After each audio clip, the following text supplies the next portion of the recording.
Welcome into Gatemen Postgame Live, everybody, as the Gatemen dropped this one in 10 innings, 5-4 to the Bourne Braves in Game 1 of the 2016 West Division first-round playoffs. Jacob Toby alongside Jake Garcia, my broadcast partner, and our beat writer, Matt Feld. And Jake, I'll start with you. Missed opportunities here at the end of the game for the Gatemen. Yeah, well, something you said in the broadcast that I didn't realize to be true until you said it, but Bourne finished the game scoring singular runs in the last 5 innings. And that's something, if you're this Wareham pitching staff, that you can't have. At the time, they looked like harmless runs. Wareham was up 4-1 in a game, and so 1-2 runs, each coming in individual innings. It didn't look like it was going to be the end of the world, but just a failure to close the door on numerous Bourne situations in which the door certainly could have been closed. And obviously, that 9th inning where Gavin Sheets made the error, you feel for Gavin Sheets because you know it wasn't a process-based thing that caused that to happen. It was just a physical thing. The ball took a funky hop. It was hit kind of sharply. Those types of things happen. This is baseball, and it's unfortunate because all the momentum at that point in the game was ultimately lost for Wareham. They didn't really have a shot in the bottom of the 9th or bottom of the 10th. You knew that Bourne was probably going to lock the game up there. It also goes back earlier in the game to the bottom of the 7th when Joey Bartosik left the bases loaded. It's nitpicking, but at this point you have to have it because the margin for error is so small. Matt, thoughts on the end of the game?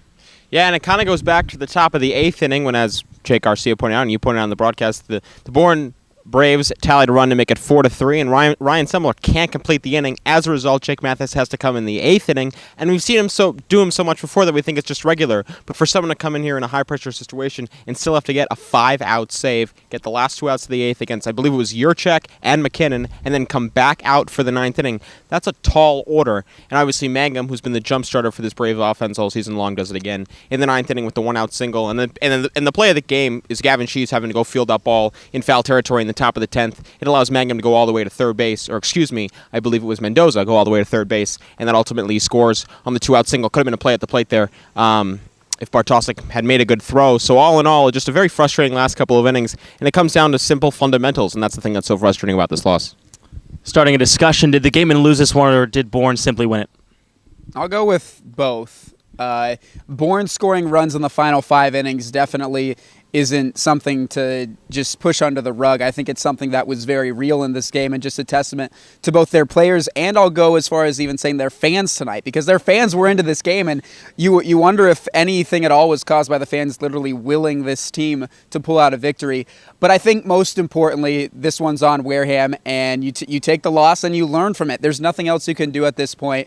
They were in a position to win in the 9th inning. Everything else aside, despite the runs that had been given up early in the game when maybe they shouldn't have, in the 9th inning, you have a chance to win. And 9 times out of 10, I'm guessing Gavin Sheets makes that play, and we have a completely different tone for this postgame show. A different tone that is, and now we go back to Bourne tomorrow. Is that one going to be a little more harder than they thought it would be if they were going to win this game tonight? Well, obviously a little more pressure now. Pressure all back on Wareham. There is some pressure on the Braves to just wrap it up in 2 games, but the pressure's all on Wareham, and the pressure's all on Nick Sprengel. We haven't seen Sprengel go more than 4 innings once this year, and he's going to get the start tomorrow. Wareham had to use 5 pitchers tonight. The bullpen's really shallow, obviously. Togner was used, Dalton Horton was used, Ryan Silmer was used, Jake Mathis was used. So the pressure's going to be on Sprengel to throw 5-6 innings. It looked like tonight that Ryan Wilson is just not going to be very effective for this team. He was rusty. He's been dealing with a bit of an arm problem that's caused him to sit out, and it just looks like he's not going to have the energy to provide some help for this game and team. So the pressure's on Sprengel, and then the bigger worry for me personally watching is not them winning at Bourne tomorrow. They've done that twice this year and carried a lead into the 9th inning. It's what pitching do you have left on Sunday when you have to come back here to Spillane Field. You're going to have to use everybody tomorrow. You're going to have nobody left, and we could be looking at a Nick Margavicius or Cameron Cepetti. You're going to need Noah Zavolis. You're going to need those guys to come up big if the Gatemen hope to advance. I'll add one more thing to that. Well, Jerry told us today before the game that Jeff Bain would be getting the Game 3 start, which is a little bit scary if you think about Bain this year in high-profile situations, unable to really slam the door on things that are going to... The point being, pitching is definitely going to be an issue for Wareham in Game 3. I, for one, was actually impressed with the new guys they brought in, Anthony Alicki in particular. Maybe it was just a product of Katuitt not being a very potent offense, but if we're going to be honest, I don't think Bourne has that potent of an offense. So maybe the relief pitching in that game won't be as big of a deal as we might think it is. The question is, what kind of start are you going to get from Jeff Bain? Hot take. Hot take? We'll start off hot takes here. It was interesting. I talked to Joey Bart quickly after the game, and I just asked him a simple question about whether the game had gone the way he thought it was going to, and He was like, when you think about it, Cole Freeman makes 2 diving plays up the middle, and their center fielder loses the ball. I mean, that's a 4-run swing. Bourne could have easily been up 5-1, 6-0 in this game. And he said he was watching batting practice with Nico Giratano, and he was watching a few of the Bourne players hit the ball out of the ballpark. And he was like, oh my God, how do we beat this team 5 times? And it's one of those things where if you look back on the 5 matchups, they were so close, and this Braves offense and this Braves team is very talented. Willie On is like, still gets overlooked for some bizarre reason, but he is a serious threat, one of the better leadoff hitters I've seen in the Cape League. So it's just been interesting to see how the Gatemen players viewed it, and they realized coming in it was going to be a tall task, and now obviously it's going to be even taller. My hot take, I guess I'll go with the bottom of the 10th. You can't strike out 3 straight times. Ezekiel Sanchez gets a fastball right down the middle for called strike 3. That can't happen. Then Bartosik comes up swinging. Okay, fine, he swings.